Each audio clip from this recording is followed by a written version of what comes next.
പശ്ചിമേഷ്യയിൽ വീണ്ടും ഉയർന്നുവരുന്ന സംഘർഷാന്തരീക്ഷം ആഗോള രാഷ്ട്രീയത്തെയും സാമ്പത്തിക രംഗത്തെയും ശക്തമായി ബാധിക്കുന്ന സാഹചര്യത്തിലാണ് ഹോർമൂസ് കടലിടുക്ക് വീണ്ടും ലോക ശ്രദ്ധാ കേന്ദ്രമാകുന്നത്. ലോകത്തിലെ ഏറ്റവും തന്ത്രപ്രധാനമായ സമുദ്രപാതകളിലൊന്നായ ഈ കടലിടുക്കിനെ ചുറ്റിപ്പറ്റി ഉയരുന്ന രാഷ്ട്രീയ നീക്കങ്ങളും സൈനിക സമ്മർദ്ദങ്ങളും അന്താരാഷ്ട്ര തലത്തിൽ വലിയ ആശങ്കകൾക്ക് വഴിവെക്കുകയാണ്. ഇത്തരമൊരു സാഹചര്യത്തിലാണ് ഇറാൻ പുതിയൊരു നിർണായക നീക്കവുമായി മുന്നോട്ട് വന്നിരിക്കുന്നത്. ഹോർമൂസ് കടലിടുക്കിലൂടെ കടന്നുപോകുന്ന കപ്പലുകളിൽ നിന്ന് ഫീസ് ഈടാക്കുന്നത് നിയമവിധേയമാക്കാൻ ഇറാൻ ശ്രമിക്കുന്നതായി റിപ്പോർട്ടുകൾ വ്യക്തമാക്കുന്നു. യുദ്ധത്തിൽ നേരിട്ടോ സാമ്പത്തിക നഷ്ടങ്ങളോ പുനഃസ്ഥാപിക്കുന്നതിനായി ഈ നടപടി അനിവാര്യമാണെന്ന് ഇറാൻ ഭരണകൂടത്തിന്റെ നിലപാട്. സർക്കാർ വക്താവിനെ ഉദ്ധരിച്ച് ഇറാനിലെ പ്രമുഖ വാർത്താ ഏജൻസി റിപ്പോർട്ട് ചെയ്തതനുസരിച്ച് ഈ ഫീസ് സംവിധാനം ഔദ്യോഗികമാക്കുന്നതുവരെ നിലവിൽ തന്നെ കപ്പലുകളിൽ നിന്ന് പണം ഈടാക്കുന്നത് തുടരുമെന്ന് വ്യക്തമാക്കിയിട്ടുണ്ട്.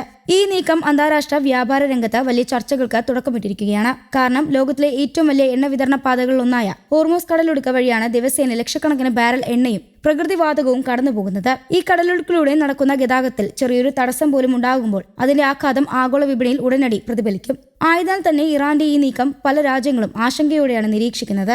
ഇതിന് പിന്നാലെ ശക്തമായ പ്രതികരണവുമായി അമേരിക്ക രംഗത്തെത്തി. ഡൊണാൾഡ് ട്രംപ് ഇതിനെതിരെ കടുത്ത ഭാഷയിലാണ് പ്രതികരിച്ചത്. ഹോർമൂസ് കടലിടുക്ക് തുറന്നു നൽകാത്ത പക്ഷം ഇറാൻ നഗരതുല്യമായ അവസ്ഥ നേരിടേണ്ടി വരുമെന്ന് അദ്ദേഹം മുന്നറിയിപ്പ് നൽകി. സമൂഹ മാധ്യമമായ ട്രൂത്ത് സോഷ്യൽ വഴിയാണ് ട്രംപ് തന്റെ പ്രതികരണം പങ്കുവച്ചത്. ട്രംപിന്റെ പ്രസ്താവനയിൽ അസാധാരണമായ കടുത്ത ഭാഷയും വ്യക്തിപരമായ വിമർശനങ്ങളും ഉൾപ്പെട്ടിരുന്നു. ഇറാനെതിരെ അപമാനകരമായ പരാമർശങ്ങൾ ഉൾപ്പെടുത്തി കടലിടുക്ക് ഉടൻ തുറക്കണമെന്ന് അദ്ദേഹം ആവശ്യപ്പെട്ടു. ഇല്ലെങ്കിൽ ഗുരുതരമായ പ്രത്യാഘാതങ്ങൾ നേരിടേണ്ടി വരുമെന്നും അദ്ദേഹം തുറന്നു പറഞ്ഞു. ഈ പ്രതികരണം അന്താരാഷ്ട്ര രാഷ്ട്രീയ രംഗത്ത് വലിയ ചർച്ചകൾക്കും വിമർശനങ്ങൾക്കും വഴിവെച്ചിട്ടുണ്ട്. ഒരു ഭാഗത്ത് അമേരിക്കയുടെ ഈ കടുത്ത നിലപാട് ഇറാനെ സമ്മർദ്ദത്തിലാക്കാൻ ലക്ഷ്യമിട്ടതായി വിലയിരുത്തപ്പെടുമ്പോൾ മറുവശത്ത് ഇത്തരം പ്രസ്താവനകൾ സംഘർഷം കൂടുതൽ രൂക്ഷമാകാൻ ഇടയാക്കുന്നുവെന്ന ആശങ്കയും ഉയരുന്നുണ്ട്. പശ്ചിമേഷ്യയിലെ നിലവിലെ സാഹചര്യത്തിൽ ഒരു ചെറിയ പ്രകോപനം പോലും വലിയ സൈനിക ഏറ്റുമുട്ടലിലേക്ക് നയിക്കാമെന്നുള്ള സാധ്യതകൾ നിലനിൽക്കുകയാണ്. ഇതിനെതിരെ അന്താരാഷ്ട്ര സമൂഹം കൂടുതൽ ജാഗ്രത പുലർത്തുകയാണ്. ഇതിനിടെ പ്രശ്നം രൂക്ഷമാകാതിരിക്കാൻ നയതന്ത്രത്തിൽ ശ്രമങ്ങളും പുരോഗമിക്കുകയാണ്. ഹോർമൂസ് കടലിടുക്കിലൂടെയുള്ള കപ്പൽ ഗതാഗതം തടസ്സമില്ലാതെ തുടരുന്നതിനായി ഒമാനും ഇറാനും തമ്മിൽ ഉന്നതതല ചർച്ചകൾ നടന്നിരുന്നു.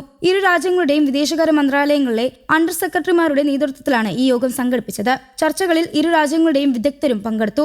കടലിടുക്കിലൂടെ സഞ്ചരിക്കുന്ന വ്യാപാര ഊർജ്ജ കപ്പലുകളുടെ സുരക്ഷയും ഗതാഗത സൗകര്യവും ഉറപ്പാക്കുന്നതിനുള്ള വിവിധ മാർഗങ്ങൾ വിശദമായി പരിഗണിക്കപ്പെട്ടു. കപ്പലുകൾക്ക് സുരക്ഷിതമായ വഴിത്തിരിവുകൾ ഒരുക്കുന്നതിൽ നിന്ന് തുടങ്ങി നിരീക്ഷണ സംവിധാനങ്ങൾ ശക്തിപ്പെടുത്തുന്നതുവരെ വിവിധ നിർദ്ദേശങ്ങൾ യോഗത്തിൽ ഉയർന്നുവെന്നാണ് റിപ്പോർട്ടുകൾ സൂചിപ്പിക്കുന്നത്. ഈ ചർച്ചയുടെ പ്രധാന ലക്ഷ്യം ഹോർമൂസ് കടലിടുക്കിലൂടെ നടക്കുന്ന ഗതാഗതം യാതൊരു തടസ്സവുമില്ലാതെ തുടരാനുള്ള ദീർഘകാല പരിഹാരങ്ങൾ കണ്ടെത്തുകയാണെന്നാണ്. കാരണം ഈ സമുദ്രപാത ലോകത്തിലെ ഇന്ധന വിതരണത്തിന്റെ നാഡിയായി കണക്കാക്കപ്പെടുന്നു. ഇവിടെ ഉണ്ടാക്കുന്ന ചെറിയ അനിശ്ചിതത്വം പോലും ആഗോള സാമ്പത്തിക വ്യവസ്ഥയെ ബാധിക്കാൻ സാധ്യതയുള്ളതാണ്. ലോകത്തിലെ എണ്ണയും പ്രകൃതിവാതവും വൻതോതിൽ ഇറക്കുമതി ചെയ്യുന്ന രാജ്യങ്ങളായ ഹോർമൂസ് കടലിടുക്കിന്റെ പ്രാധാന്യം അതീവ വലുതാണ്. പ്രത്യേകിച്ച് ഏഷ്യൻ രാജ്യങ്ങളായ ഇന്ത്യ, ചൈന, ജപ്പാൻ എന്നിവ ഈ പാതയിൽ ആശ്രയിച്ചാണ് തങ്ങളുടെ ഊർജ്ജ ആവശ്യങ്ങൾ നിറവേറ്റുന്നത്. ആയതിനാൽ ഇവിടെ ഉണ്ടാകുന്ന പ്രശ്നങ്ങൾ അവരുടെ സമ്പദ് വ്യവസ്ഥയും നേരിട്ട് ബാധിക്കും. ഇറാൻ ഫീസ് ഈടാക്കാനുള്ള നീക്കം മുന്നോട്ട് കൊണ്ടുപോകുകയാണെങ്കിൽ അതൊരു പുതിയ രീതിയിലുള്ള സമുദ്ര നിയന്ത്രണ നയത്തിന് തുടക്കമാകാം. എന്നാൽ ഈ അന്താരാഷ്ട്ര നിയമങ്ങൾക്ക് എത്രത്തോളം അനുസൃതമാണെന്ന ചോദ്യവും ഉയരുന്നുണ്ട്. പല വിദഗ്ധരും ഇത് സമുദ്ര സ്വാതന്ത്ര്യത്തിന്റെ അടിസ്ഥാന സിദ്ധാന്തങ്ങൾക്ക് വിരുദ്ധമാണെന്നും വിലയിരുത്തുന്നു.